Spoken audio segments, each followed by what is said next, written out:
शरद पवार गटाकडून शिरूर लोकसभा मतदारसंघातून आपण लोकसभा निवडणूक लढवणार असल्याची इच्छा मंगलदास बांदल यांनी व्यक्त केली आहे। त्यामुळे पवार गटातही इच्छुकांची संख्या वाढू लागली आहे।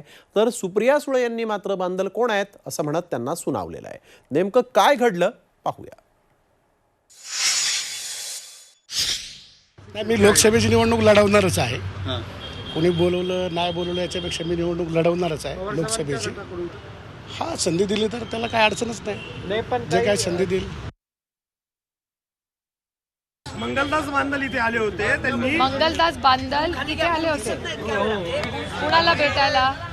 पवार साहेबांना भेटायला मंगलदास बांदल आले होते। तर त्यांनी म्हटलं की अशी चर्चा सुरू आहे, वरिष्ठ पातळीवर चर्चा सुरू आहे।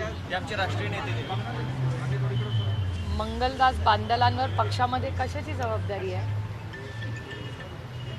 ते तुम्हीच एकदा क्लिअर करा। मलाही विचारावं लागेल माननीय जयंत पाटलांना। कारण का कुठल्या बातम्या?